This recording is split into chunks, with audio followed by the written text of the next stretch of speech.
3.000 kilómetros de largo, no es raro que los conflictos limítrofes hayan sido frecuentes entre ambos países. Quizás lo extraño es que estas disputas no hayan derivado en enfrentamientos armados mayores. Pero hace 20 años, y por estos mismos días, tropas, tanques, aviones y buques de guerra argentinos se aprestaban para lanzar un fulminante ataque militar contra Chile. Miles de soldados chilenos, agazapados en trincheras fronterizas, esperaban el avance trasandino. Pero, curiosamente, el país, Chile, no estaba psicológicamente convulsionado. Y tal vez la mayoría del pueblo tenía escasa conciencia del tremendo peligro que estábamos corriendo como nación con nuestra integridad territorial. Si usted es una persona mayor y pregunta a un jovencito si sabe algo de la cuasi guerra que tuvimos con Argentina, lo más probable es que el chico lo mire muy sorprendido y hasta estupefacto. ¿Guerra con Argentina? Poco se sabe de ese conflicto. Y por eso nuestra intención es mostrarles la dimensión que tuvo y cómo estuvimos en el borde mismo del precipicio. ¿Habrían sufrido bombardeos aéreos nuestras grandes ciudades? ¿Habría sido una guerra solo con Argentina? ¿Habría sido una guerra corta o una larga y sangrienta? ¿Habríamos perdido esa guerra o habríamos derrotado a los argentinos?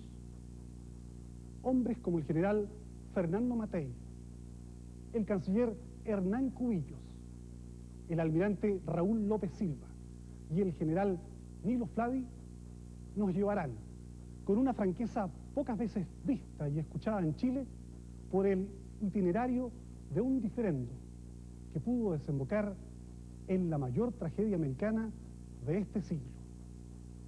Bienvenidos a la realidad.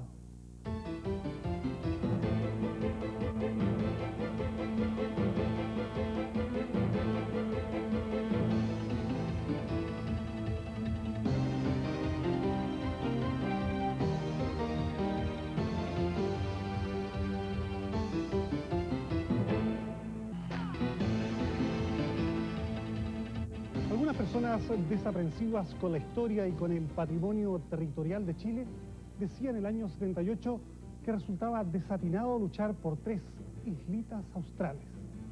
Pero la Picton, con 96 kilómetros cuadrados, la Lennox, con 144 kilómetros cuadrados, y la Nueva, con 103 kilómetros cuadrados, no son precisamente islitas.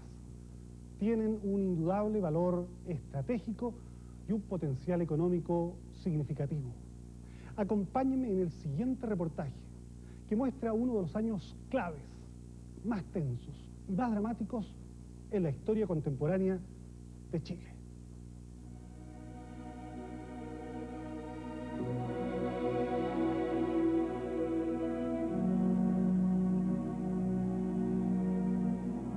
Michelle Olivares aprovecha un día esplendoroso de invierno para jugar con el rústico catamarán que le construyó su padre.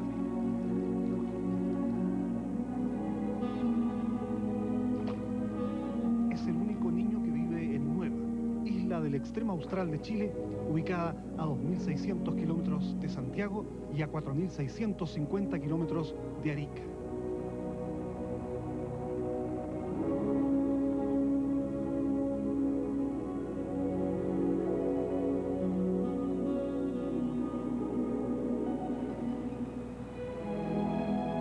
Cuando se aburre con la placidez de la laguna, Michelle camina sin desviarse por un sendero junto al mar hasta el faro instalado en la playa.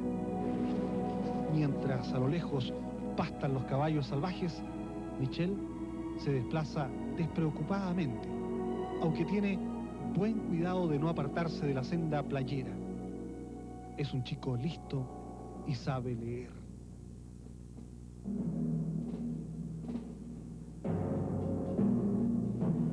Cerca del faro, Michelle juega en las pequeñas construcciones levantadas entre sacos de arena. Toda la playa muestra excavaciones y leves eminencias de terreno. Michel sabe que ahora puede jugar aquí, pero no ignora que en algún momento estos emplazamientos de la Isla Nueva, en el extremo austral de Chile, no se hicieron precisamente para jugar. Todas estas trincheras eran entre el conflicto entre Chile y Argentina, y aquí se escondían, vigilaban si venían algún argentino para que no lo invadieran esta isla. En estas trincheras, cavadas y habilitadas hace 20 años, los infantes de marina chilenos esperaban rechazar un desembarco de tropas argentinas resuelto por el gobierno trasandino a fines del año 1978, el año que vivimos en peligro, el año en que pudo haberse producido la guerra más sangrienta de la historia de los países latinoamericanos.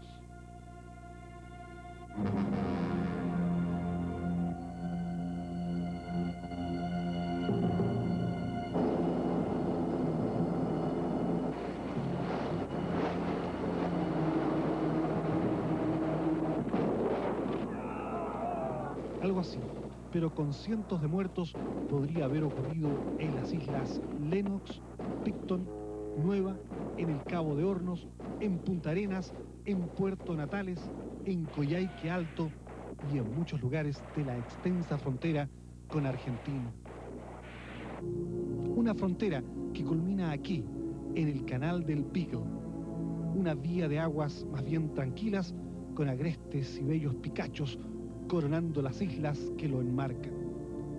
Más de una vez, el Beagle había sido motivo de conflicto entre ambos países.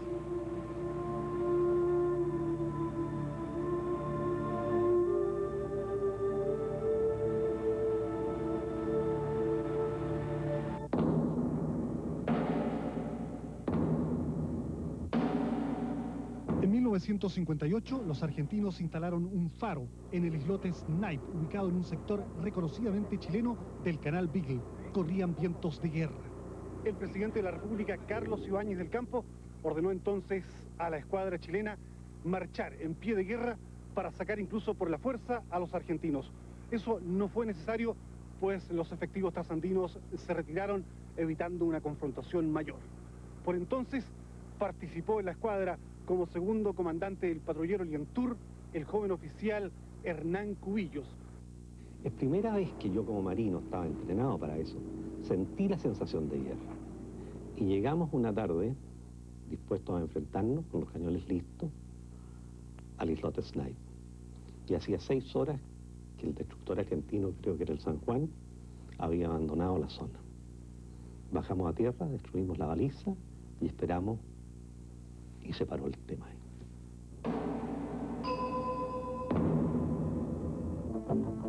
En 1957 se retiraron los argentinos, pero en el 78 parecían haberse preparado de una manera más decidida. Como nunca antes en el siglo XX, Chile estuvo entonces al borde de una guerra total con sus vecinos. Ese conflicto, que podría haberse extendido a otros países del cono suramericano, comenzó a gestarse cuando en 1977 la reina de Gran Bretaña entregó el laudo arbitral que ratificaba la soberanía chilena de las islas Lennox, Picton y Nueva, fijando una línea equidistante de soberanía en el propio Beagle. El arbitraje había sido pedido por ambas naciones y su cumplimiento estaba entregado al honor de ambas naciones. Pero Argentina no estaba preocupada del honor en ese momento, y los jefes castrenses que dirigían el país recibieron la decisión arbitral con disgusto. Consideraban que la posesión de las islas favorecía el acceso chileno al océano Atlántico y su proyección afectaba a los supuestos derechos argentinos sobre la Antártida.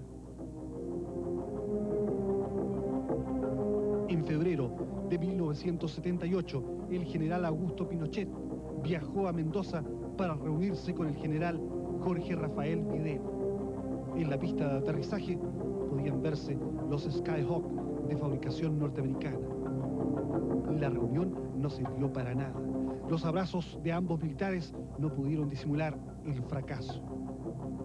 Confiada en su amplia superioridad militar, Argentina pretendía negociaciones bilaterales para alterar el resultado del arbitraje.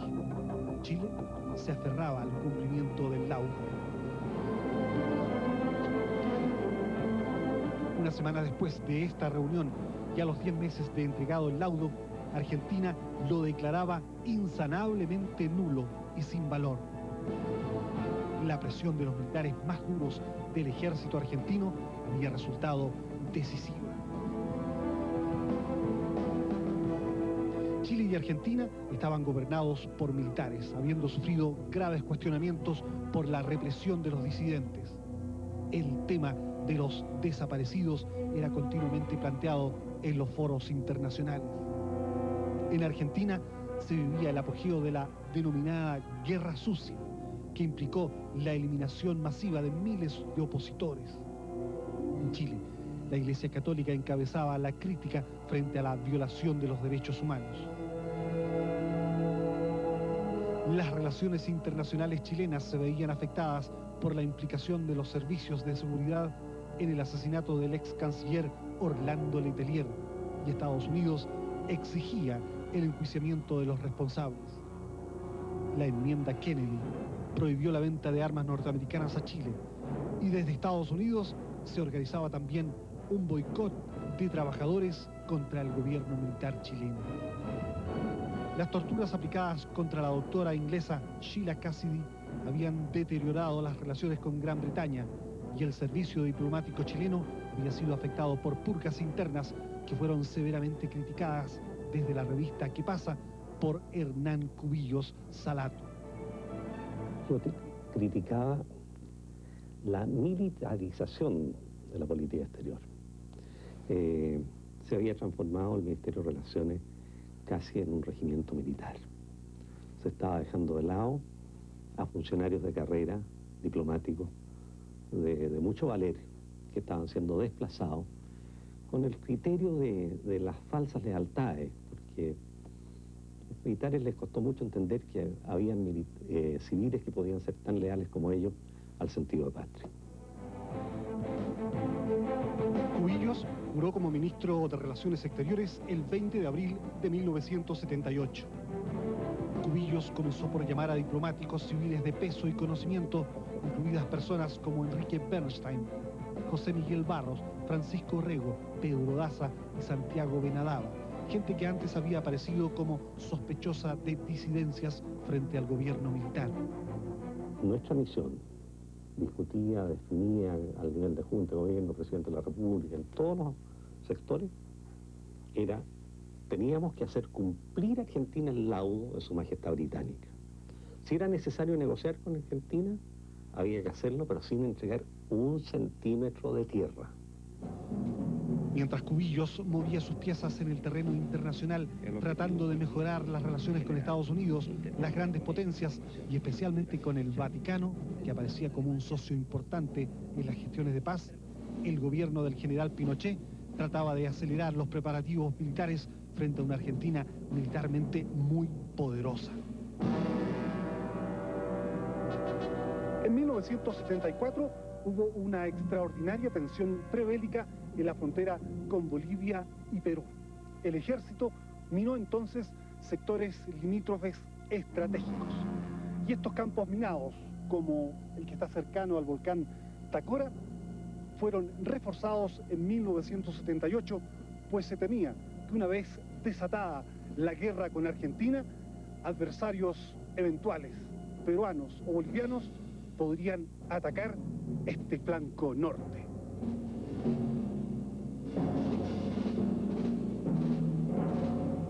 Más de una víctima han provocado estos campos minados en el Norte Grande, pero la siembra de minas resultaba fundamental en la estrategia defensiva del país.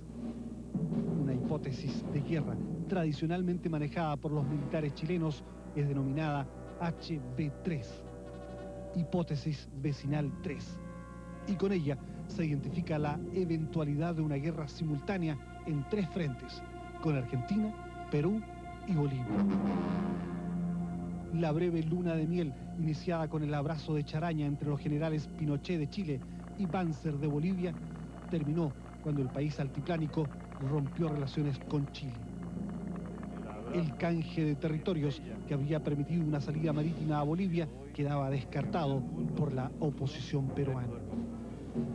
Según estudiosos del tema, una guerra que involucrara a 3 países contra Chile podría rápidamente evolucionar con la participación de Ecuador y Brasil. Existe una posibilidad de escalamiento regional importante en que también, ¿no es cierto?, Ecuador aproveche una situación coyuntural en la frontera sur de Perú y hubiera recuperado territorios amazónicos que le fueron invadidos el año 42. Entonces, en términos teóricos, efectivamente es posible. Lamentablemente las crisis van escalando y de repente salen de cualquier control. Nosotros siempre consideramos también de que un conflicto con Argentina tenía grandes posibilidades de extenderse hacia Perú y Bolivia. Yo creo que todos tenemos claro de que nuestras fuerzas difícilmente alcanzaban para luchar con Argentina. Una intervención de los otros 2 países, de los cuales Perú se había armado fuertemente bajo los gobiernos de Velasco Alvarado, especialmente, y de Morales después, presidente. Nosotros habría sido difícil resistir eso. En una eventual guerra con Argentina, Chile tenía muchas desventajas, principalmente lo que se denomina falta de profundidad estratégica, por tener un territorio muy estrecho que no permite grandes movimientos de retaguardia. En pocos minutos, los aviones de combate argentinos pueden alcanzar desde sus bases fronterizas las ciudades importantes de Chile. Argentina más que duplica la población chilena. Su territorio es 4 veces más grande y su producto geográfico bruto era casi 4 veces el chileno. La solución estratégica argentina era una invasión directa a las islas del Canal Beagle, Victor, Nueva y Lennox, y a la zona cercana a Puerto Williams, a través de un desembarco anfibio. Y por otro lado, la amenaza con fuerzas territoriales a través de toda nuestra extensa frontera y sus pasos a través de la cordillera. La estrategia argentina podría haber continuado lo que se llama cortando el país en 2, es decir, con una invasión por alguno de nuestros pasos fronterizos. Pudiera haber sido zonas bajas, por ejemplo, Temuco, Valdivia, Puerto Montt.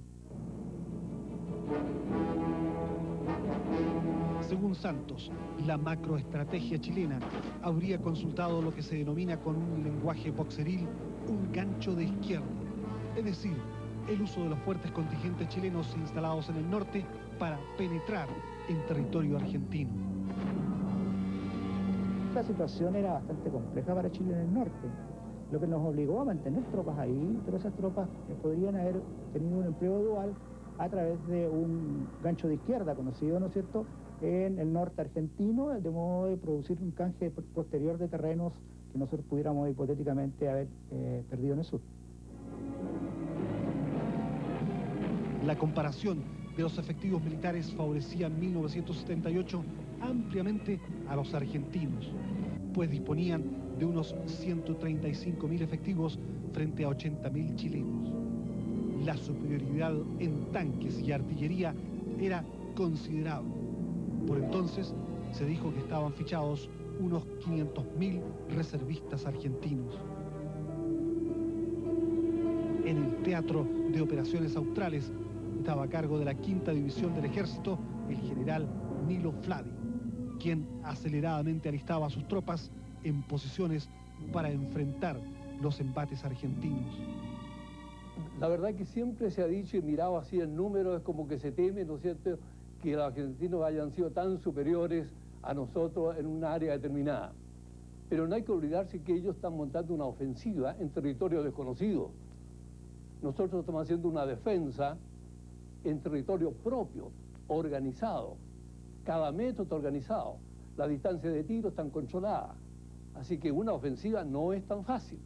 Ahora, el espíritu que anima o que animaba a los argentinos en ese entonces, de acuerdo con la información, y el espíritu que animaba a los oficiales y a la tropa chilena era muy distinto. Al otro lado, tenían ataúdes listos para recibirlos, ataúdes, eso lo cuenta la prensa, para recibir a los argentinos una vez que llegaran los muertos. Acá nunca se pensó en los muertos, sino que sencillamente en la victoria.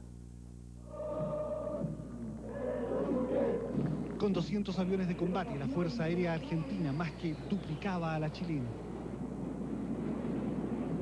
La situación de la FACH era extremadamente delicada y precaria, y pareció agravarse aún más con las continuas desinteligencias que enfrentaban al general Gustavo Lee con los otros miembros de la Junta Militar. En definitiva, se dispuso el reemplazo del general Lee. Solidarizando con Lee, otros 17 generales renunciaron a la FACH. Asumió el mando institucional el general Fernando Matei Augur. Nosotros siempre trabajamos sobre la base de que nadie es irreemplazable. Nos entrenamos desde un comienzo de que si uno cae o uno es el próximo llena el puesto. General, algunas personas consideraron que usted fue un traidor, porque en ese momento asumió el mando de la institución cuando prácticamente todo el generalato se retiró. Fíjate, yo nunca me preocupa demasiado lo que otros piensen de mí.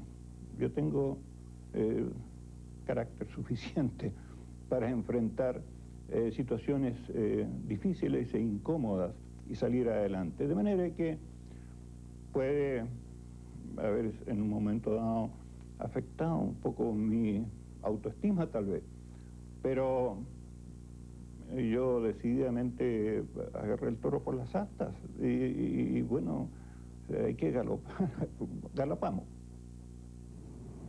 En la Cancillería, el cambio de Lee fue recibido con satisfacción. Había llegado a tal malestar su posición ante la Junta que cuando uno iba a exponer uno de estos temas, el general Lee acostumbraba a cerrar los ojos pretendiendo que se quedaba dormido, que era muy incómodo para quien está exponiendo un tema. Yo le diría que todos estuvimos mucho más tranquilos cuando él fue reemplazado y se hizo mucho más fácil la relación con la Junta. La situación de la Fuerza Aérea Chilena era muy complicada porque los argentinos habían comprado interceptores nuevos, Jagger israelíes, A4 norteamericanos, bombarderos Canberra ingleses. La FACH estaba una generación atrás con aviones subsónicos. Se habían comprado, de cierto, 12 F-5, que son buenos cazas de combate, pero incapaces de llevar armamento ofensivo, y los Hawker Hunter estaban llegando al fin de su vida útil. No teníamos buena inteligencia, ni radares, ni artillería antiaérea, dice un general Matei brutalmente realista. La situación de Chile era de una desventaja enorme. A esto se agrega el hecho de que Argentina tiene una gran profundidad, de manera que ellos pueden, y una gran posibilidad de tener, de colocar sus aviones en diferentes bases y moverlos. Nosotros somos un país muy estrecho y la frontera con Argentina en ninguna parte está a más de unos pocos minutos de vuelo de un avión moderno de combate. De manera que no tenemos ninguna posibilidad, o no teníamos en ese tiempo, ninguna posibilidad de detectar un ataque aéreo a tiempo y de enfrentarlo. Una vez que cruzaban la frontera, estaban encima de nosotros. De manera que a la gran desventaja material se agregaban las desventajas estratégicas. Además, Argentina tenía la iniciativa, iba a tenerla necesariamente, mientras nosotros no teníamos la iniciativa. Y en aviación, ese golpe de sorpresa inicial puede ser fatal. El mayor equilibrio se daba entonces en las flotas de guerra, porque durante varios años la Armada se había llevado la parte mayor del presupuesto de defensa, permitiendo que en tiempos del presidente Frei Montalva Chile modernizara su escuadra.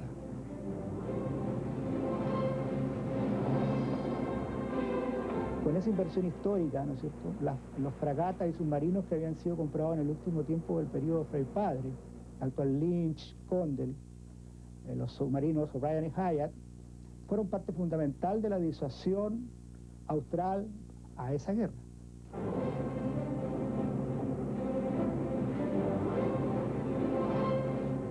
A cargo de la escuadra estaba el almirante Raúl López Silva, un marino de mucha decisión y amplio conocimiento de la zona austral. La escuadra estuvo durante todo el año 1978 preparándose para un enfrentamiento bélico. Al recibir yo la escuadra de parte del almirante Merino, cuando me fui a presentar a él y a decirle que había recibido la escuadra, me dijo: quiero que este año, el año 78, que va a ser un año difícil en nuestras relaciones internacionales, preparen la escuadra para la guerra. Así que dedícate a eso. En base a eso también me dio la munición, el petróleo y la gente suficiente para dotar adecuadamente los buques, para tener la movilidad que necesitaba para entrenarme y para tener la munición para follar a la gente.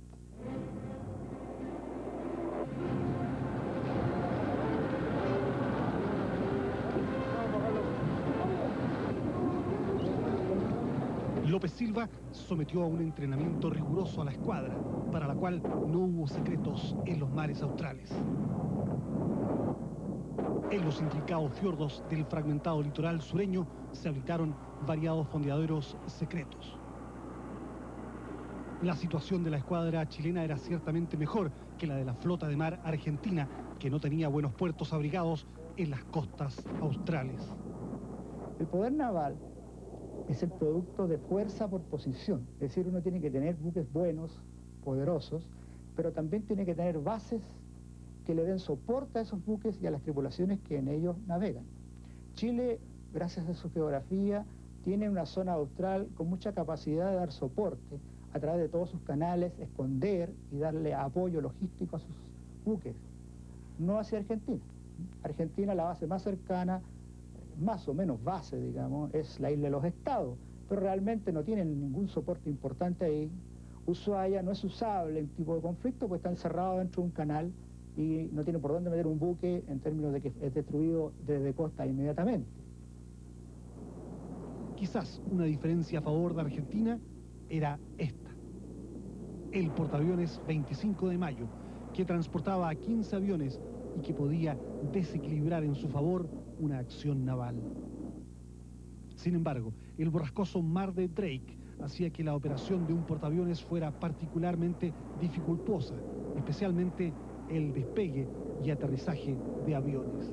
Tenía 8 aviones modernos de combate con los cuales podía amagar la escuadra, pero las condiciones de mar en el sur requieren de un entrenamiento de dotaciones en mal tiempo, en mar bastante agitada, y el despegar de un portaaviones, a pesar del entrenamiento que pudieran haber tenido, en condiciones de muy mal tiempo se hace prácticamente imposible. Los preparativos para la guerra avanzaban mientras en la Cancillería proseguían los esfuerzos para buscar un entendimiento que evitara el conflicto. El canciller Cubillos debió desalentar al general Pinochet de proseguir gestiones paralelas a las efectuadas por el Ministerio de Relaciones Exteriores. Algunos cedieron a esa tentación y nos crearon varios problemas, como fue la reunión de Mendoza en enero del 77, que después se compuso un poco con el acta de Puerto Montt, la reunión de Puerto Montt. Pero yo le diría que hasta el final yo tuve esa lucha, el mantener esto en el cauce de la Cancillería, que por lo demás era la voluntad del presidente, contra la tentación que le venía a los militares de arreglar el problema entre militares. Esa es una realidad que no puedo desconocer. Algunas de estas gestiones paralelas fueron efectuadas por el ex jefe de la DINA, Manuel Contreras, quien incluso viajó a Buenos Aires para juntarse con el jefe de la inteligencia argentina. Contreras ha dicho que él contribuyó a evitar la guerra. Esa es una total mentira, basada en la acción de vías paralelas un poco antes que yo asumiera como ministro. Efectivamente, él entusiasmado con estas vías paralelas, según lo que yo sé, porque, como digo, no estaba en el ministerio. Hizo un viaje a Argentina a juntarse con su par de inteligencia allá, y en el fondo provocaron la reunión de Mendoza, tratando de llevar a nuestro gobierno a una solución política, a una discusión política del tema, que era fatal para nosotros. Él, basado en esas gestiones, creo que dice que arregló el problema, pero esto estamos hablando de enero del 78, y el problema vino a resolverse en enero del 79, cuando ya el general Contreras no estaba ni siquiera en la DINA. Pero qué esfuerzos hubo en ese sentido, y que el general Contreras fue parte de ello y perjudicó mucho la labor de la Cancillería, es un hecho. ¿Usted logró eliminar completamente su influencia sobre el gobierno? Bueno, afortunadamente cuando yo asumí, ya Contreras no era director de la CNI. Yo no conozco al general Contreras ni socialmente, afortunadamente. El presidente Pinochet se reunió con el presidente Jorge Rafael Videla en Puerto Montt para intentar enrielar nuevamente una solución al conflicto. Titubeó al comienzo, en la reunión de Mendoza, volvió al caos en la reunión de Puerto Montt con un discurso importante que molestó mucho a los argentinos, y después se pronunció por la solución vía la Cancillería. El objetivo nacional que debía defenderse a toda costa, según el ex canciller Cubillos, era hacer cumplir el laudo arbitral sin entregar ni un centímetro de tierra, al tiempo que se procuraba mantener buenas relaciones con el Perú, meta que finalmente se consiguió. La situación de Chile era bastante tranquila, aunque perduraban las divisiones políticas generadas por el golpe militar del 73. Nunca se creó un ambiente alarmista. En Buenos Aires, en cambio, habían comenzado ejercicios de oscurecimiento y los transportes de tropas se hacían con aspavientos.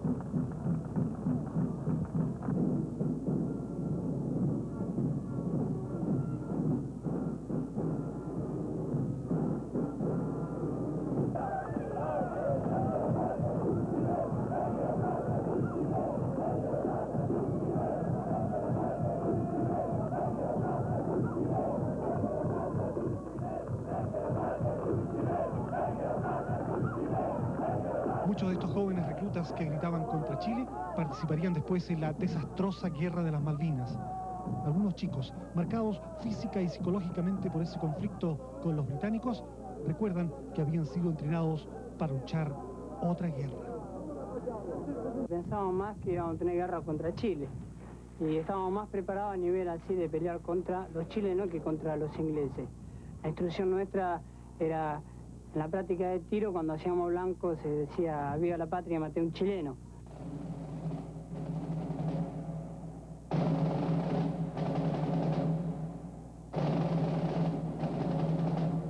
Hacer patria ciertamente no es matar a un eventual adversario, pero a veces la odiosidad es parte de la psicopolítica utilizada para contaminar la emocionalidad ingenua de los jóvenes.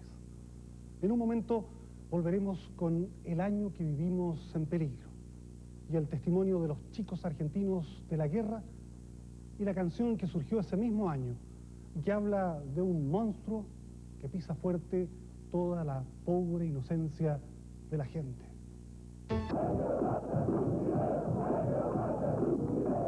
Y estábamos más preparados a nivel así de pelear contra los chilenos que contra los ingleses. La instrucción nuestra era, en la práctica de tiro, cuando hacíamos blanco, se decía viva la patria, maté a un chileno. Y al terminar el servicio militar, por mi parte tuve la convocación para ir a defender contra los ingleses, nada que ver. Claro, yo lo mismo, yo estaba justamente en instrucción, y me acuerdo que estaba en la instrucción, vamos a decir, la parte caliente, ¿no?, de la instrucción, y bueno, era lo mismo, matar chileno, y el enemigo era el chileno, y siempre enfocado a los chilenos. Y de pronto, la casualidad de la guerra, y bueno, contra los ingleses, olvidaron a los chilenos.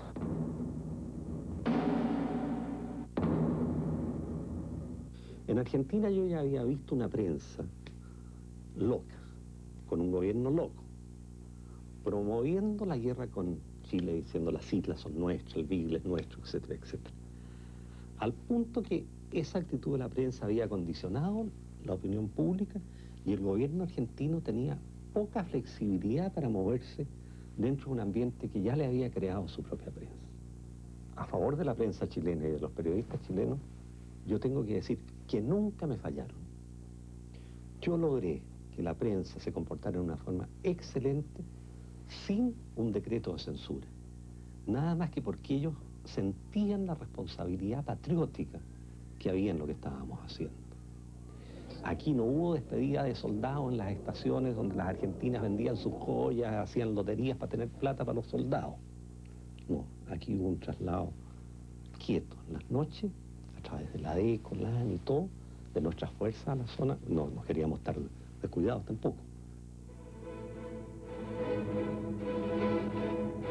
Un verdadero puente aéreo fue establecido a través de aerolíneas nacionales, mediante el cual se transportaron tropas y pertrechos al sur. El canciller Hernán Cubillos recuerda que la locura argentina fue bien ejemplificada cuando uno de los duros argentinos, el general Suárez Mason, visitó Chile a mediados de año. En una recepción a la que fue invitado Cubillos, tuvieron oportunidad de partir. Y quizás con unas gotas de alcohol de más, me increpó en forma muy desagradable.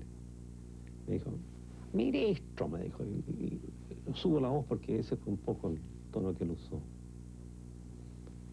Usted no entiende nada de nada, cosa que era muy poco diplomática en el ambiente en que estábamos. Guardé silencio y esperé lo que venía. Usted no entiende nada, porque usted está buscando con 20.000 artilugios lograr la paz entre nosotros. Y usted no quiere entender que Argentina, que el ejército argentino, necesita pelear una guerra limpia. Yo me quedé perplejo y lo único que atiné a decirle fue, general, ¿usted cree que existe una guerra limpia? Los preparativos para una guerra que seguramente no sería muy limpia avanzaban. La enmienda Kennedy y el boicot internacional hacían que el país debiera recurrir al mercado negro para comprar armas con sobreprecio. La situación era muy complicada para la Fuerza Aérea, cuyos pilotos debían dormir junto a sus aviones. Si perdíamos los aviones de combate, íbamos a seguir luchando con cualquier cosa que volara. Habíamos preparado los medios para eso, teníamos armamento adecuado para ello y la voluntad de luchar con todo lo que volara, y si eso se acababa, pues entonces también hasta con el cuchillo. General, ¿qué tan buenos eran sus pilotos en ese momento? Eso era lo mejor que teníamos, junto con nuestros mecánicos. Eran un verdadero orgullo. Tuvimos aliados que nos ayudaron. Los Hawker Hunters de la Fuerza Aérea, que Inglaterra no quiso reparar por los problemas de derechos humanos, fueron reparados en una nación asiática. Las patrulleras que fortalecieron enormemente a la Marina y los cohetes y exocet y cosas que conseguimos en esa época fueron suministradas por un país del Medio Oeste. Pinochet no creía solo en el dominio del mar, entonces se dedicó a formar un ejército de infantería como nunca lo hemos tenido. Y considere usted que ya teníamos fichados más o menos 500.000 chilenos en la Patagonia, que si el ejército chileno hubiera entrado en la Patagonia, hubieran incrementado nuestras filas. Y si bien no conseguíamos armamento sofisticado, nos dedicamos a construir rifles, fusiles y munición de infantería. La FACH debía bregar con la falta de repuestos e incluso había problemas con los asientos eyectores que Estados Unidos se negaba a suministrar. Pero la imaginación trató de reemplazar la falta de abastecimientos internacionales. Desarrollamos con Cardún una bomba pequeña que después la agrupamos, también lo hizo Cardún, por cierto, por instrucciones nuestras o a solicitud nuestra, bombas de racimo. Pero estas bombas se podían también lanzar individualmente desde aviones no militares. o desde transportes livianos, que teníamos bastante, no solamente en la Fuerza Aérea, sino que todo el país. Hay muchos aviones livianos que, por cierto, los íbamos a utilizar.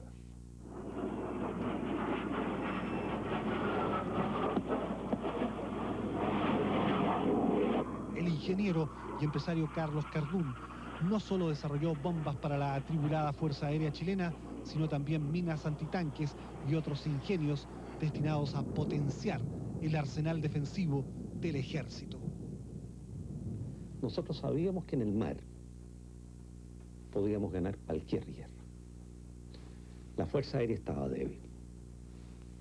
El ejército se preparaba, bajo instrucciones del general Pinochet, para una larga guerra de infantería, que al final también hubiéramos ganado. Yo nunca negocié pensando que si tenía que ir a una guerra la perdía. Mario Kempes gave them the lead.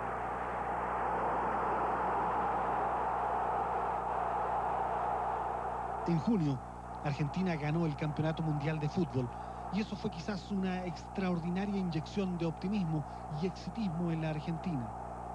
Los generales y almirantes parecían más duros que nunca. Se comenta que el general Luciano Benjamín Menéndez, jefe del tercer cuerpo del ejército argentino con asiento en Mendoza, habría señalado que, declarada la guerra, estaría a media mañana del primer día de la ofensiva almorzando en los Andes y al atardecer tomándose un whisky en el Hotel Miramar de Viña del Mar. Él nunca ha desmentido la especie. En Chile, el ambiente era de tranquilidad en torno al diferendo limítrofe, aunque no había precisamente una calma política interna. Proliferaban los atentados, y en una mina abandonada de cal, en Lonquén, fueron encontrados varios cadáveres de simpatizantes de la Unidad Popular ejecutados después del 11 de septiembre.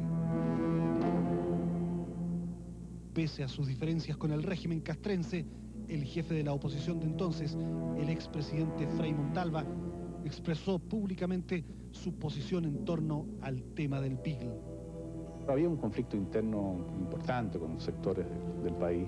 Yo recuerdo que en esa época el presidente Frei Montalva hizo declaraciones apoyando la posición del gobierno de Chile, lo cual era extraordinariamente importante, porque la oposición de la época no tenía ningún vínculo, ninguna relación, y eran críticas absolutas y totales hacia el gobierno militar. Pero fue un gesto patriótico del presidente Frei Montalva, que en ese momento hizo deponer las grandes diferencias políticas que había, y sin renunciar a ellas, dio su apoyo a la gestión que el gobierno de Chile estaba llevando a cabo.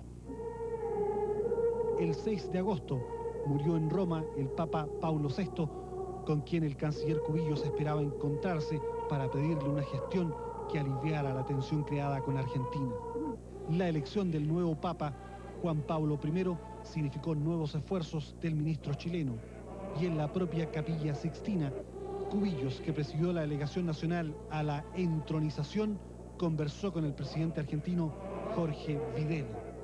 Bajo los frescos de Miguel Ángel conversé con el presidente Videla por más de una hora, notando en él una buena intención, pero claramente una incapacidad de mandar que después se hizo evidente. Cubillos esperaba reunirse pronto con Juan Pablo I, pero el Papa repentinamente murió, y solo el 16 de octubre pudo ser elegido el polaco Karol Wojtyła. El 30 de octubre, Cubillos se reúne finalmente con Juan Pablo II, quien, informado ya por representantes de las iglesias chilenas y Argentina, estaba enterado del curso de colisión que parecían tener las relaciones entre ambos países predominantemente católicos del sur de América.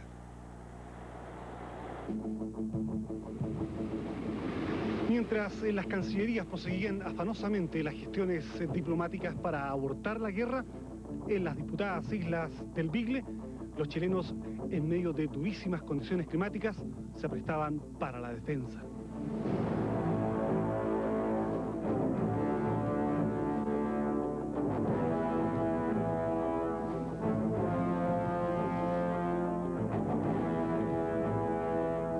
En la isla Picton, los infantes de marina habían montado un dispositivo de defensa que incluía numerosos puestos de tiro y trincheras desde las cuales se esperaba batir cualquier incursión. Todavía pueden verse hoy los restos de las instalaciones utilizadas por la Infantería de Marina chilena, los drenajes en la turba y las construcciones que albergaron durante meses a los combatientes chilenos. En pleno invierno, los infantes se dieron tiempo para construir una pequeña capilla con madera y tarugos, en la cual aún pueden leerse breves inscripciones. Junto a esta línea fortificada de defensa, las playas fueron sembradas con cientos de miles de minas. No sería fácil desalojar a los chilenos de esta isla. El espíritu era óptimo, porque estos soldados indudablemente que estaban preparados para la guerra, ¿no? Y para ellos esto era una prueba de sus capacidades individuales.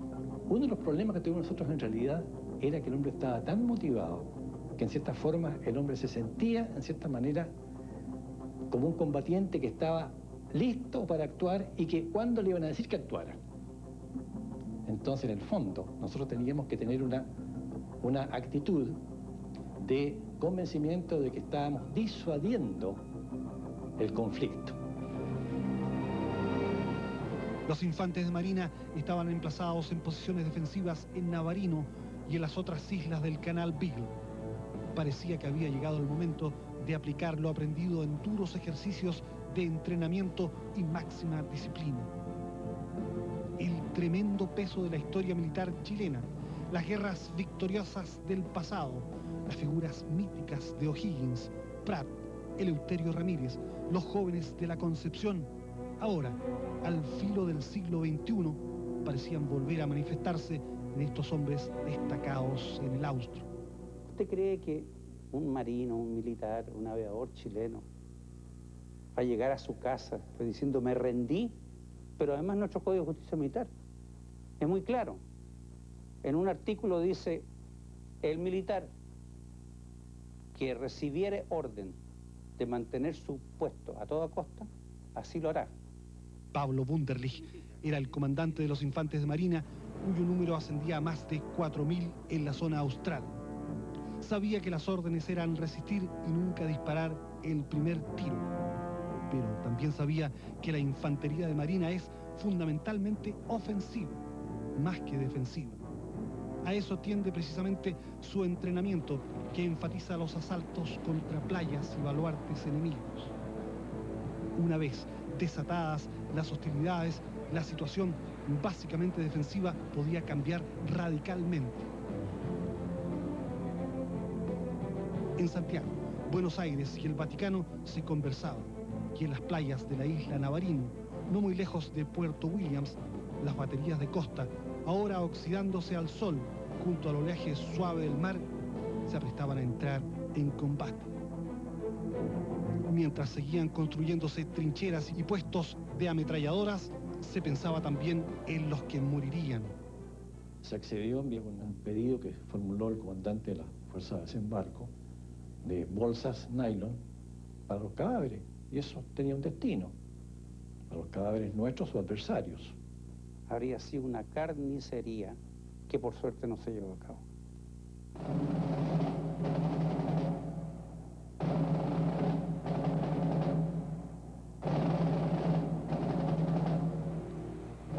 Durante muchos días e incluso meses, los infantes de Marina de Chile permanecieron apostados en trincheras como estas, esperando la eventual invasión argentina.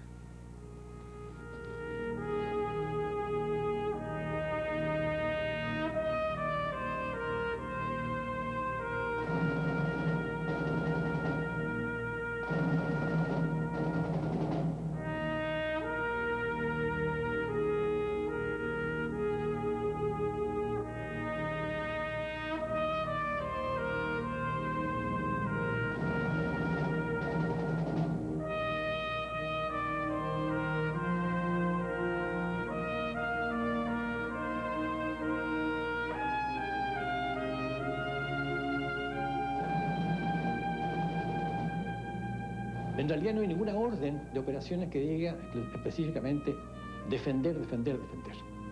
Una orden de operaciones tiene que decir indudablemente los objetivos son tales y cuales. El propósito actual es conquistar, defender o buscar una decisión mediante fuego y movimiento. Indudablemente que bajo esas cláusulas la defensa puede ser una actitud inicial. Con nombres de mujeres indígenas, las torpederas chilenas Quidora, Fresia, Guacolda y Tehualda custodiaban el Beagle. Pequeñas, veloces, vulnerables sí a impactos directos, pero tremendamente letales con sus torpedos, tenían la misión de impedir en caso de guerra la penetración de naves mayores en el Beagle, defender la integridad del territorio marítimo en el litoral fragmentado y responder a eventuales provocaciones de naves argentinas. Toda el área, comprendida entre el Estrecho de Magallanes y el Cabo de Hornos, estuvo siempre fuertemente patrullada por buques, aviones y personal de la Marina. Estaban a la defensiva ciertamente, pero todo indica que declaradas las hostilidades, no solo era probable un gancho de izquierda en el extremo norte, sino también un gancho de derecha para apoderarse de Ushuaia y de toda la isla de Tierra del Fuego, de soberanía compartida entre Chile y Argentina. ¿Está usted preparado para tomarse Ushuaia? No puedo contestar esa pregunta. ¿Está usted preparado para tomarse la isla de Tierra del Fuego completa? Tampoco puedo contestar esa pregunta. ¿Estaba en condiciones de poder haberlo hecho si se lo hubieran ordenado? Sí, sí. En una guerra se puede tomar muchas resoluciones en el momento mismo. Una buena posibilidad era tomarse la isla grande de Tierra del Fuego, sin lugar a dudas. Teníamos nosotros fuerza en Tierra del Fuego, superior a la Argentina, y una de las posibilidades era tomarnos la isla grande de Tierra del Fuego. En el extremo sur no había miedo ante la superioridad militar argentina, y en el resto del país aumentaban los preparativos para la confrontación. En los techos de la mayoría de los hospitales y policlínicas se habían pintado enormes cruces rojas para evitar que fueran bombardeadas. Había tranquilidad, pero algunos no podían disimular las aprensiones. Hubo chilenos asustados y hubo extranjeros asustados. En uno de mis primeros viajes a Roma, me reuní con el padre jesuita Fiorenzo Cavalli, a cargo del directorio o oficina de Chile en el Vaticano. En una conversación muy amable, me dijo: ministro, ¿por qué no le regala una isla a Argentina y con eso se evita todo el problema que tenemos? Yo le dije en forma muy dura: lamento que usted, que está a cargo de nuestros temas, tenga su opinión. Con ayuda como la suya no vamos a llegar a ninguna parte. Usted está prejuzgando. En fin, le dije varias barbaridades con el respeto que se merece un sacerdote. El padre Cavalli nunca olvidó la reacción mía y hasta el día de hoy me manda tarjeta de Pascua disculpándose por lo que dijo. Eso en el extranjero, un ejemplo. Aquí en Chile habían muchos miedosos. ¿Quiénes fueron esos chilenos miedosos? El exministro de Relaciones Exteriores, Hernán Cubillos, considera que por el momento y por razones de prudencia no debe dar a conocer los nombres de aquellos chilenos miedosos, uno de los cuales ubicado en una posición de cierta influencia, que trataron de presionarlo para que entregara una de las islas del Beagle a los argentinos con el fin de evitar una guerra que parecía inminente. Y finalmente el mismo cardenal Zamoré, cuando comenzaron las negociaciones, me empujó a que le entregara una isla a Argentina. Y cuando le dije que no, me amenazó con irse a Roma y declarar su gestión frustrada. La Cancillería chilena buscó fórmulas para resolver el incordio austral que iban desde llevar la cuestión a la Corte Internacional de la Haya hasta la mediación de un país amigo, propuesta aceptada finalmente por Argentina. El 12 de diciembre, Cubillos viajó a Buenos Aires para reunirse con su homólogo Carlos Washington Pastor. En un poco protocolar encuentro previo, Cubillos planteó crudamente a Videla dudas respecto de su efectivo poder en Argentina. Yo tengo poder de la Junta de Gobierno, del presidente de Chile y todo, para tomar un acuerdo. Yo no sé si su canciller lo tiene, porque yo no sé cuánto manda usted en Argentina. Videla, con ese cogote largo que tenía, se estiró y me dijo: oh, canciller, si no fuera porque yo le tengo gran aprecio, yo debiera despacharlo a esta sala. Y después gastó 1 hora en demostrarme que era el presidente con más poder que existía en el mundo, gracias a los mecanismos que tenía. Bueno. El canciller Pastor, puñado a la vez de Videla, propuso luego a Cubillos que el único mediador aceptable era el Papa. Ante su sorpresa, la propuesta fue aceptada de inmediato. Los argentinos parecían pensar erróneamente que la oposición de la Iglesia Católica al gobierno de Pinochet por el tema de los derechos humanos haría imposible aceptar la mediación papal. El acuerdo, que sería firmado por ambos ministros, pedía la intervención del Papa y establecía que ambos países renunciaban al uso de la fuerza mientras durara la mediación. Pero la agenda de los duros argentinos era otra. Me estaba preparando para ir a la Cancillería Argentina, en el Palacio San Martín, para firmar los documentos a las 4 de la tarde, cuando a la media hora antes de salir me llama Pastor y me dice: canciller, estoy desolado, todo ha terminado, la Junta Militar ha desautorizado al presidente Videla, el presidente Videla me ha desautorizado a mí, no hay acuerdo. Yo no lo podía creer. Yo había hablado con el presidente en la mañana, lo que he contado, había hablado con el canciller, se había tomado un acuerdo, los acuerdos estaban listos para firmar, y el comité militar se había impuesto, porque demostraba la situación de mando en Argentina, donde no mandaba nadie en el fondo. Pastor me lloró por teléfono, me dijo que por favor no dejara de asistir a la cena que él tenía preparada para esa noche en el Hotel Alvear. Yo siempre optimista y buscando la solución y pensando que todavía había solución, fui a la cena del Alvear, que fue una verdadera ceremonia fúnebre. Los chilenos llegamos primero, yo, como se acostumbra en estas cosas, le tenía un regalo al canciller Pastor, un cuadro que le había llevado chileno, y ellos no estaban preparados ni siquiera para darle un regalo de vuelta. Entonces mandaron a alguien a comprar a la joyería Richardi, ahí en el Hotel Plaza, que está abierto toda la noche, una cigarrera de plata que la tengo por ahí, que no la alcanzaron ni a inscribir. Eso demuestra que ni siquiera estaba pensada la cena. Los generales duros como Menéndez y Suárez Mason exigían el cese del diálogo, hacia el cual parecían más proclives sectores de la Armada y la Aeronáutica. Los duros solo pensaban en la acción militar para la cual se habían preparado. En una entrevista con la revista Somos, Luciano Benjamín Menéndez dejó pocas dudas al respecto.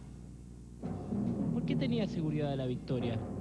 En primer lugar, por la precariedad de los medios chilenos. Era notoria. Mis tropas, además de ser superiores en número, estaban mejor pertrechadas y además respaldadas por la parte civil. ¿Y quería avanzar y ocupar Santiago? Eso no se lo puedo decir. Yo pasé 4 meses en la frontera, en la cordillera, haciendo reconocimientos y ejercicios con tropas.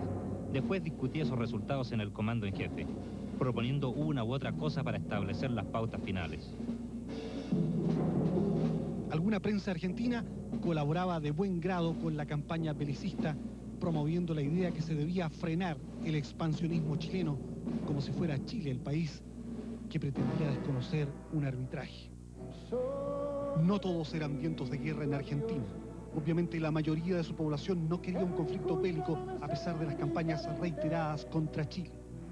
Aunque severamente restringidos en sus libertades, los sectores opositores trasandinos parecían repudiar los preparativos para la guerra dispuestos por el gobierno de Videla y por los duros del ejército. Fuerte, solo le pido a Dios que la guerra es un monstruo grande. La voz de León Gieco enfureció por entonces a los generales argentinos, pero su sencillo huayno, compuesto a mediados del año 78, cuando arreciaba los planes para la invasión contra Chile, no pudo ser acallado, convirtiéndose en su obra más famosa y en un verdadero himno a la paz. Pero por entonces, León Gieco no era muy escuchado en la Casa Rosada. Y entre el 13 y el 22 de diciembre, Chile y Argentina vivieron el periodo más tenso en la historia de sus relaciones. Que tiene que marchar a vivir una cultura diferente.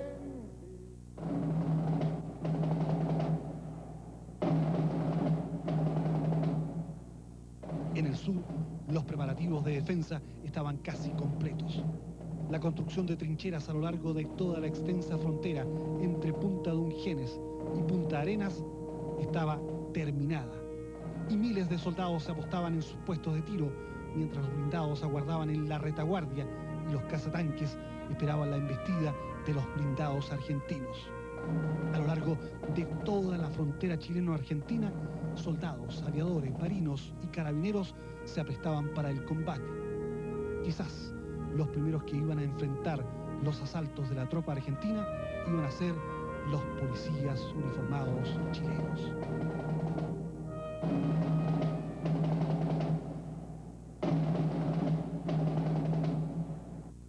En un instante presentaremos la parte final de este reportaje que describe los días decisivos del año 1978, cuando todo el aparataje militar argentino apuntado contra Chile estuvo a punto de desencadenarse en una espiral de violencia que habría devastado a dos naciones destinadas por su geografía y por su historia a ser... Se aprestaban para el combate. Quizás los primeros que iban a enfrentar los asaltos de la tropa argentina iban a ser los policías uniformados chilenos. Nosotros recibimos refuerzos de carabineros. Carabineros que aquí estaba formando parte de dirigiendo el tránsito o en las comisarías. Y ese se transformó en el mejor soldado.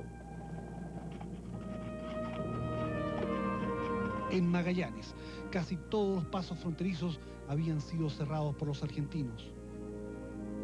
Toda la comunidad participaba aquí del esfuerzo militar. Los magallánicos fueron con seguridad quienes tuvieron más conciencia del peligro de guerra que estaba corriendo Chile.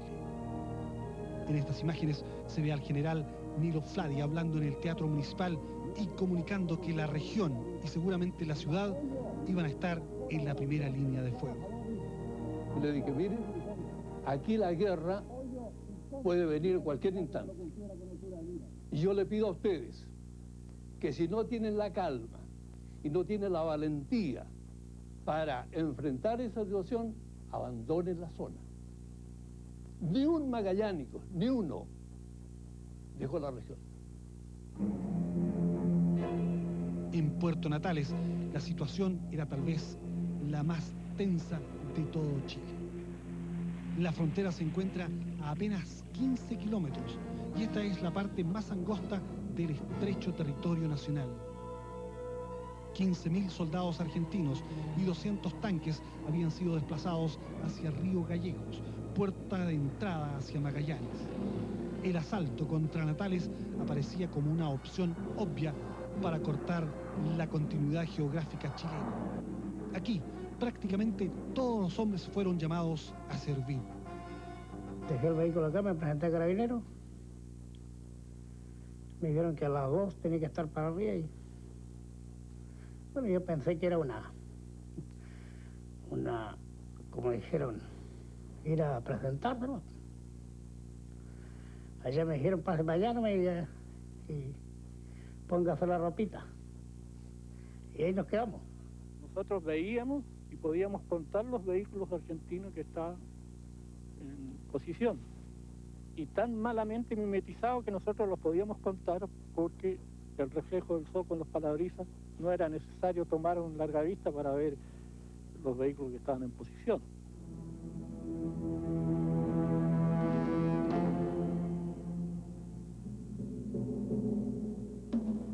Este sector fue completamente minado por el ejército chileno para impedir la penetración de blindados y de la infantería argentina.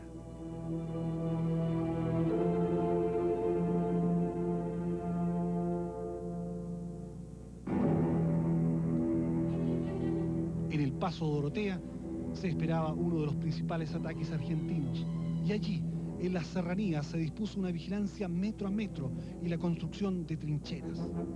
Argentinos y chilenos podían verse las caras en estos parajes. Se veía incluso cuando se fumaba, se veía el humito en la mañana. Y teníamos que recorrer un sector de puro bosque, porque las características del terreno en ese sector es es aparragado.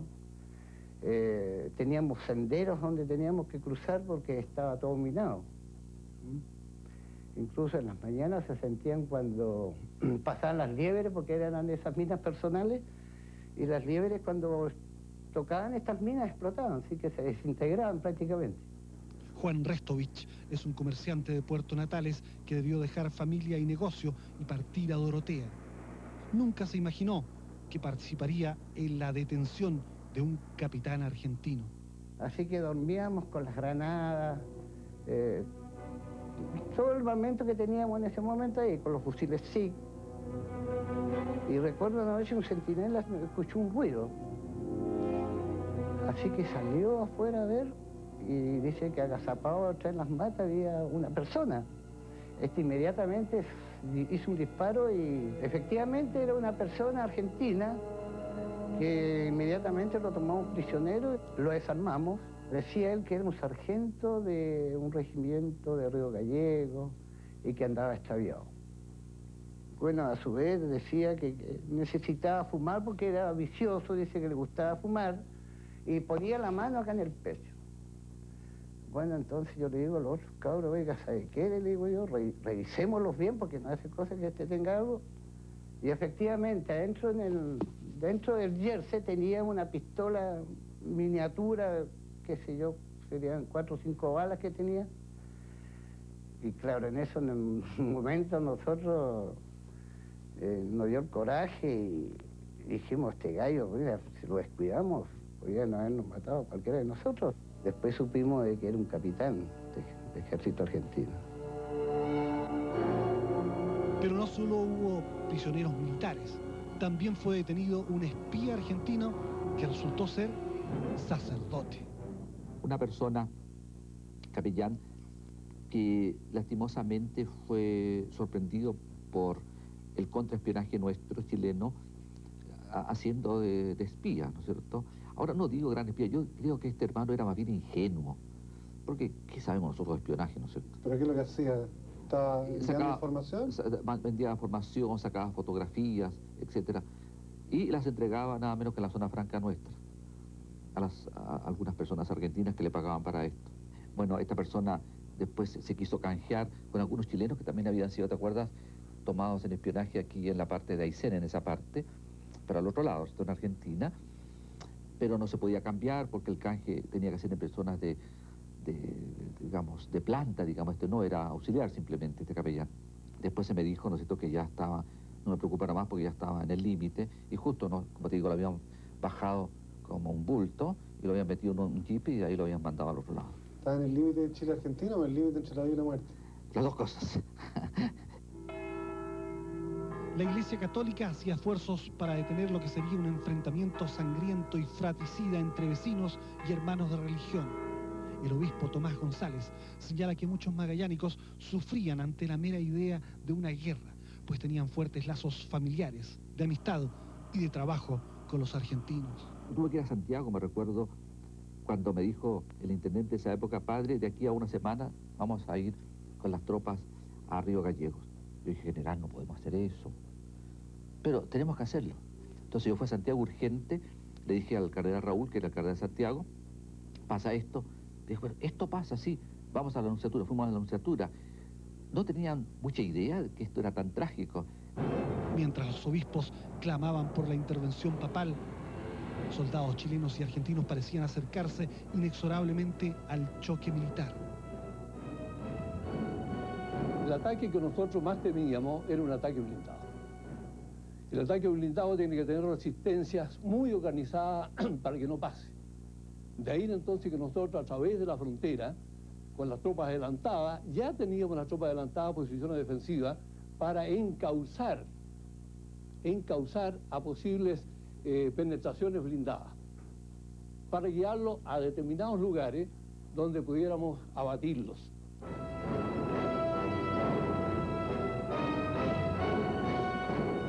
Todo indica que los argentinos tratarían de conquistar Puerto Natales y luego irrumpir hacia el estrecho de Magallanes y Punta Arenas por Morro Chico y Cabeza de Mar. Ahí estaba montado todo un sistema de trincheras, campos minados y zanjas destinado a impedir la acción de los blindados argentinos.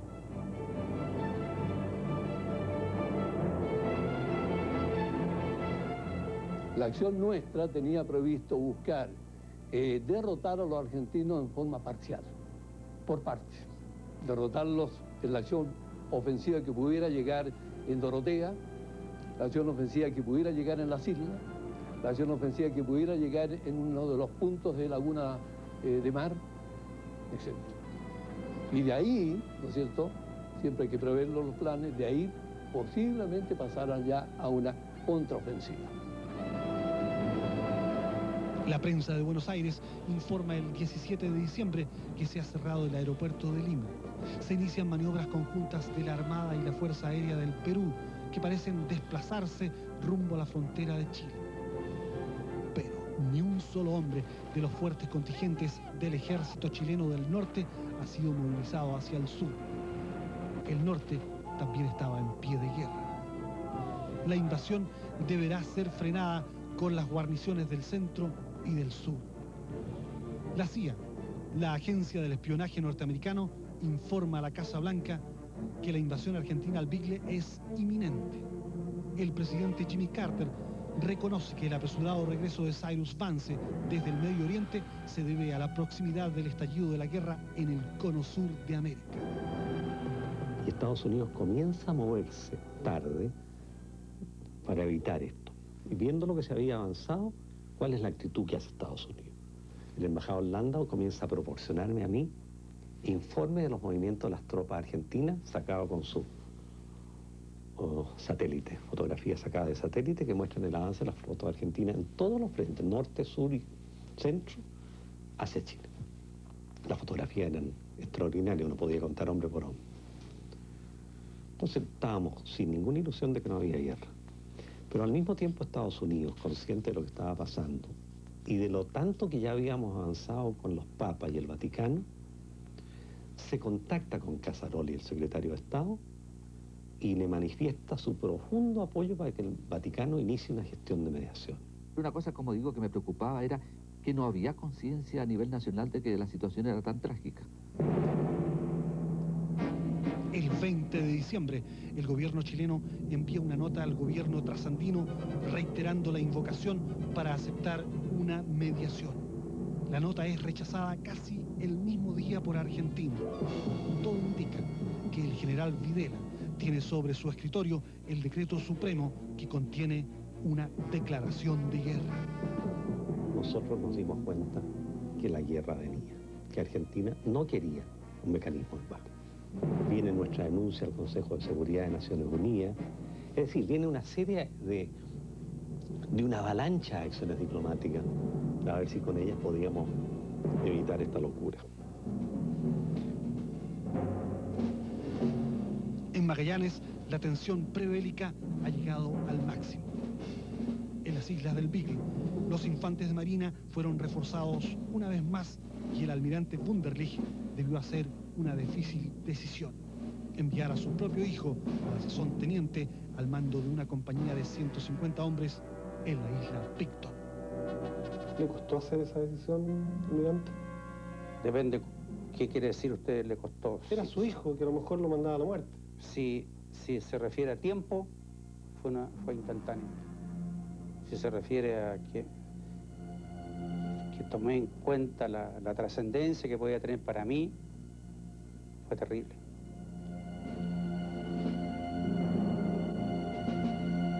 Ya estaban todas las fuerzas en su puesto.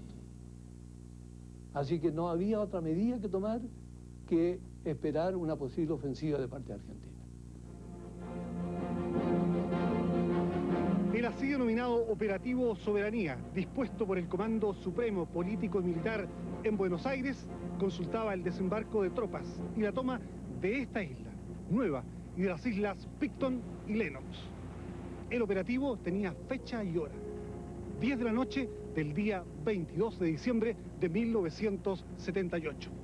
Los argentinos creían que una acción nocturna sorprendería a la guarnición chilena destacada aquí.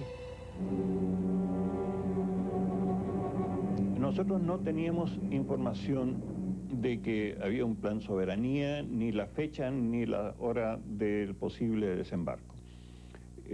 La información que nosotros teníamos provenía de nuestras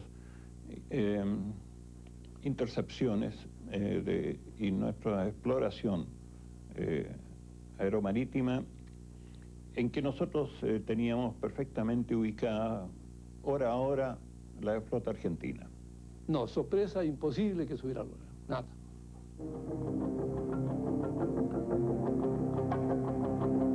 Teníamos una orden muy clara que nos dio el almirante Merino cuando nos íbamos al sur, la última vez, que ya parecía la cosa más grave, fue ándate al sur y gana la guerra.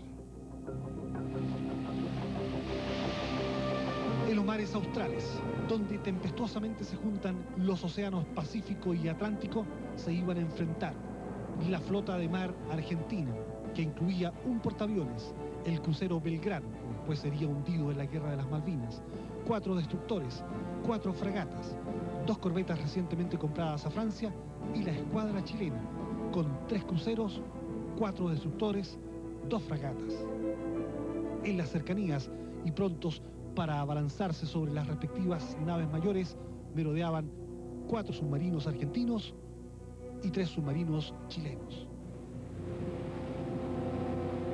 En el canal del Beagle, las torpederas de ambos países se mostraban sus pequeños y afilados dientes. El momento más dramático fue cuando recibimos órdenes del comandante en jefe de la Armada de salir a buscar a la Armada Argentina y a la flota de mar argentina y oponernos a cualquier intento de desembarco o de agresión. Me acuerdo muy bien, casi textualmente, lo que me decía el almirante Merino el día que fue de mayor tensión. Decía, prepararse para iniciar acciones de guerra al amanecer, agresión inminente, buena suerte. En Santiago, las comunicaciones que hablaban sobre masivos movimientos de tropas argentinas a todo lo largo de la frontera y los desplazamientos de la flota argentina indicaban que Argentina quería dar el primer golpe. En el gobierno chileno se disponían las últimas decisiones para poner el país en estado de movilización general. Yo recuerdo que el 21 de diciembre del año 78 teníamos organizado ya todos los aspectos internos del país, que era lo que a mí me correspondía, todo el aspecto administrativo, y yo salí del Diego Portales, que en ese momento tenía mi oficina en ese edificio como ministro del Interior, a dirigirme a otros lugares donde íbamos a tener oficinas más resguardadas, que eran lugares secretos, y salí con todos los decretos necesarios que implicaba una guerra.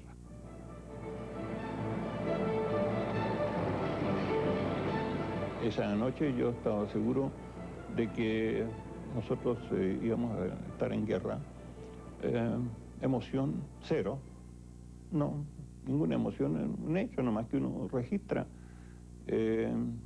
Como que uno está viendo el barómetro y viene encima un temporal, bueno, va, caramba, el temporal que se nos viene encima, preparémonos y nos enfrentaremos y lo que sea, tendremos que reaccionar como hombres, como profesionales. Nos hemos entrenado toda la vida para eso, con toda frialdad. No sentí nada, ninguna, ni la más mínima emoción. Sí le dije a mi gente, estamos listos, esta noche sí que se nos viene encima el temporal, y amarrarse los pantalones. En Puerto Williams, hombres y mujeres esperaban el comienzo de la batalla y los refugios para albergar a mujeres y niños estaban ya preparados. Había que hacer oscurecimiento también. ¿Ya? Solamente en las casas una ampolleta. En las ventanas se colocaban sábanas o frazadas, ¿cierto?, para que no saliera la luz hacia el exterior. Tocaban en La Serena una vez, al tercer piso nosotros teníamos que partir con nuestras cosas. Yo tenía todo listo, con mis hijos. Bueno, yo y mi marido no, era bien poco lo que lo veía.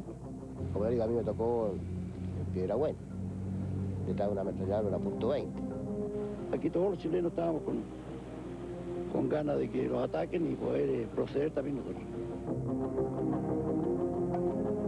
Un día llegó el momento que nos dijo nuestro comandante, hoy día, el día que nos van a pegar, y ahí estuvimos preparados. Nos daban cigarrillos, algunos tragos fuertes también. Y me acuerdo que en las comidas parece que le ponían como algo así como una ají, algo que según dicen de que era para tener vitalidad o estar más o menos como le dijera yo, con coraje. En un caso de que había que, de un conflicto teníamos que avanzar y qué sé yo, llegar hasta Gallego, hasta donde sea, pero teníamos que seguir adelante. Muchas familias chilenas se vieron abruptamente separadas cuando las fronteras fueron clausuradas por Argentina y la incertidumbre se metió en muchos hogares y en el corazón de la Patagonia chilena. Las hipótesis de guerra comenzaron a convertirse en realidad. Las flotas de ambos países abandonaron sus apostaderos secretos, la Argentina ubicada en la isla de los Estados y la chilena en el Cabo de Hornos. Cuando salimos de nuestros fondeaderos de guerra, o sea, del aprovechamiento de nuestra posición a la mar, cuando teníamos que cruzar esa barrera entre la tierra y el mar, o sea, la protección de la tierra y el mar, donde podíamos esperar peligro submarino, fue un momento de mucha tensión hasta salir del área de peligro. Y para mí como persona, el momento en que íbamos decididos a buscar a la Armada Argentina y si la encontrábamos, combatirla, era el problema de la responsabilidad que tenía de todos estos 5.000 y tantos hombres que estaban bajo mi mando, de llevarlos en la forma más eficiente hacia el combate.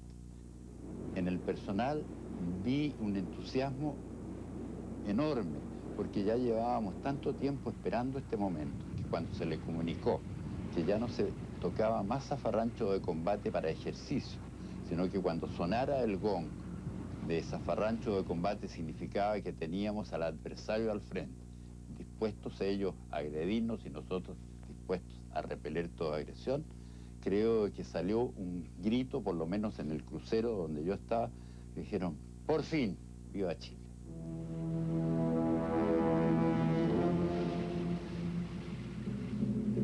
Las declaraciones formuladas hasta ahora por generales y almirantes argentinos indican que la idea básica del operativo Soberanía era desarrollar una guerra localizada y luego aceptar un cese del fuego, pero ya teniendo territorio chileno conquistado. Si encontraban fuerte resistencia, pensaban destruir el potencial económico chileno, las vías de comunicaciones y atacar las grandes ciudades haciendo penetraciones en varios sectores chilenos. Iniciadas las acciones en las islas, la aviación argentina bombardearía Punta Arenas, incluidos blancos relacionados con el transporte, las comunicaciones y el abastecimiento. Y en la primera fase de las operaciones, las tropas argentinas acantonadas en la frontera sur comenzarían el asalto de Chile por 4 puntos distintos.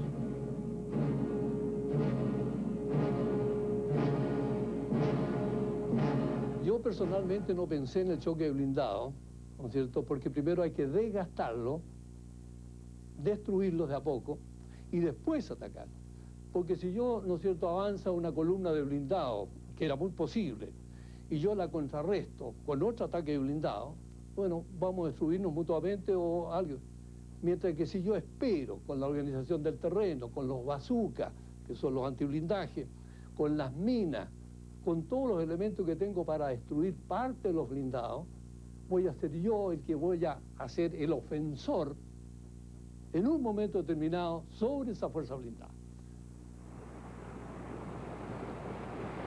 teníamos aviones Hunter que sí podían haber atacado algunos puestos sobre Argentina, y así estaba planificado además. En represalia, naturalmente, de ataques argentinos. Si ellos hubieran lanzado bombas sobre el centro de Santiago, ¿usted no habría bombardeado, por ejemplo, Mendoza? No, jamás, por ningún motivo, lo habría considerado un error psicológico, político y militar. O sea, ¿usted no habría respondido al terror aéreo con el terror aéreo? Por ningún motivo. ¿Y si ellos lanzan bombas matando gente chilena? Por ningún motivo. Por ningún motivo. Es decir, yo me habría negado tercamente a realizar una operación de represalia de ese tipo. Chile parecía condenado a recibir el primer golpe de Argentina, que podía resultar devastador, de acuerdo con la máxima boxeril y militar de quien pega primero, pega dos veces. Pero el jefe de la escuadra chilena estaba decidido a no ser víctima del primer golpe. Estábamos preparados para repeler de inmediato cualquier intento de golpe, para que no se diera esta máxima guerrera que el que pega primero pega dos veces. Pega primero, pues se va a encontrar con que lo paran en la mitad del camino, su golpe no llega a fondo y recibe el contragolpe. Teníamos confianza en que íbamos al enfrentamiento con posibilidades de obtener una victoria. Y esto, una victoria en el mar, significaba que toda pretensión de invasión de territorios insulares perdía su capacidad de realizarse. La única nave que podía marcar la diferencia en favor de Argentina no podría actuar decisivamente, ya sea por las inclemencias marinas australes o porque los submarinos chilenos habrían podido neutralizarlo. ¿Iban a actuar los submarinos también, supongo? Por supuesto que sí. Sí, era usar todo lo que teníamos a mano, emplear todos los medios disponibles. ¿Usted le iba a pegar con todo? Bueno, imagínese usted que uno dijera, esto me lo voy a reservar, porque a lo mejor voy a tener que pelear después con el Perú y me voy a reservar esto, que no voy a dar la pelea de frente. Me pasaría lo mismo que a este comandante en jefe de la Armada Argentina, que se guardó su flota para pelearla con Chile y perdió la guerra con Inglaterra. La orden de avanzar sobre Chile fue impartida a la flota de mar argentina, cuyos buques empezaron un curso que las llevaba inevitablemente a la colisión. Teóricamente sería un operativo de sorpresa, pero cada movimiento de los buques argentinos era monitoreado con precisión. La escuadra chilena abandonó sus fondeaderos secretos y miles de hombres sabían que con toda probabilidad pasarían el día de Navidad combatiendo. Pero al atardecer del 22 de diciembre, faltando horas para que se desencadenara todo el poder ofensivo contra Chile, la escuadra argentina cambió de rumbo. Esa noche estábamos en nuestros puestos, nosotros no se movió nadie, nadie se fue a su casa. Teníamos muy claro de que en ese momento podía venir el ataque y estábamos seguros que iba a venir. Y fuimos los primeros sorprendidos cuando en la mañana no había sucedido nada. Al parecer, se había producido una feliz coincidencia. La flota de mar argentina había sido golpeada por los mares inclementes del Austro y los efectivos a bordo estaban mareados y maltrechos como para comprometerse en una aventura en serio. Por otra parte, el Papa Juan Pablo II, activamente requerido por los Estados Unidos, había decidido actuar y frente a su llamado, la Junta Militar Argentina, con Videla a la cabeza, no había tenido más remedio que impartir a las 6:30 de la tarde del 22 de diciembre la orden de parar el asalto contra Chile. Finalmente, no se escuchó el zafarrancho de combate de la escuadra chilena. Poco después, los marinos celebraban la paz con un vaso de vino y escuchaban a su comandante. Terminé diciéndoles un día cuando me despedía de mi gente que si bien el año 78 nos exigió estar muy lejos de nuestras familias y de nuestros amores, nos permitió el privilegio de estar muy cerca de la gloria.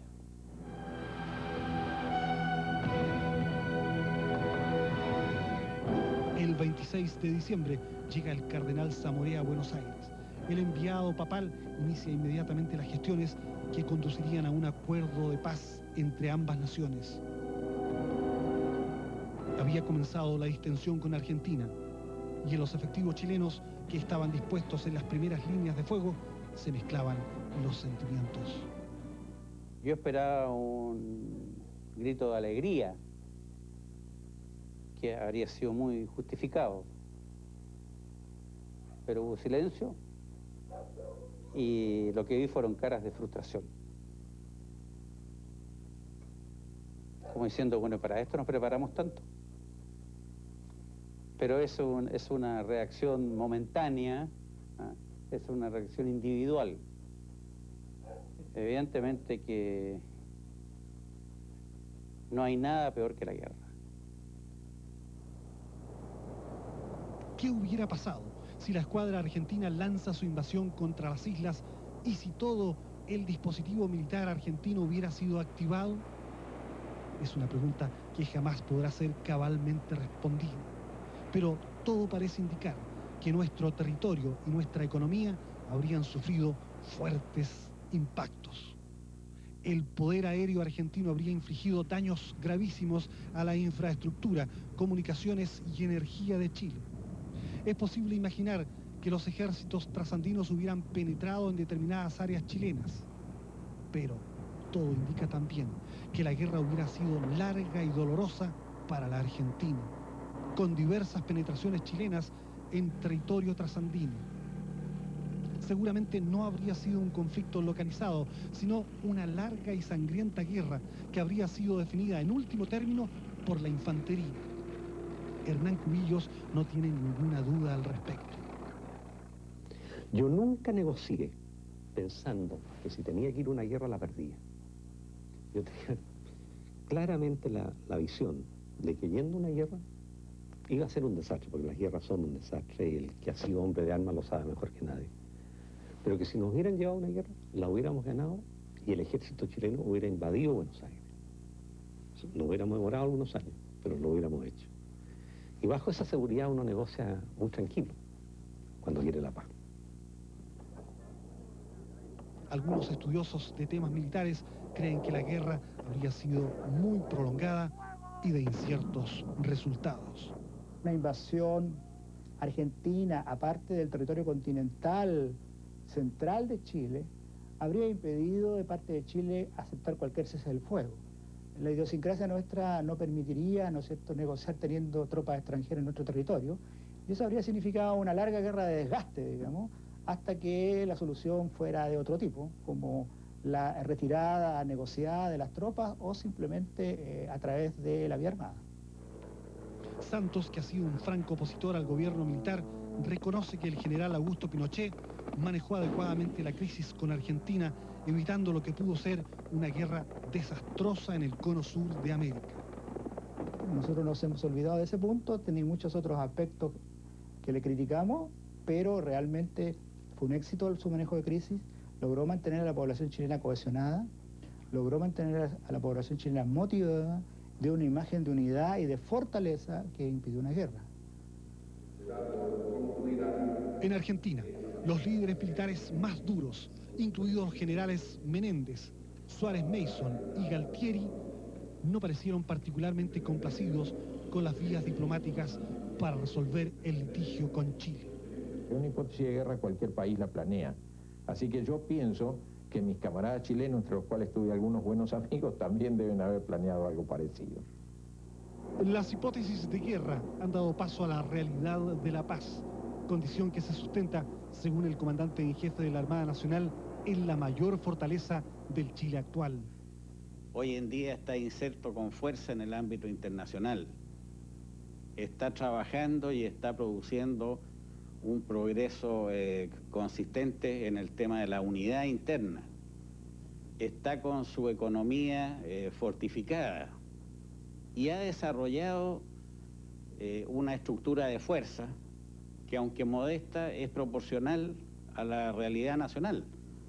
Es decir, tenemos una estructura política de relaciones internacionales, de frente interno y una estructura de fuerza que le podrían garantizar al país que ante una eventualidad como esa no se llegase a los niveles de beligerancia que se llegó.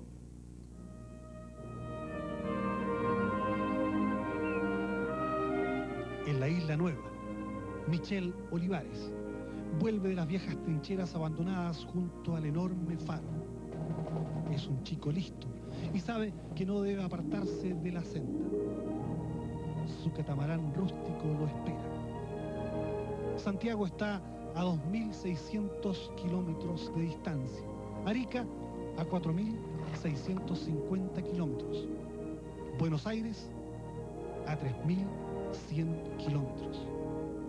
Y la guerra queda mucho más lejos.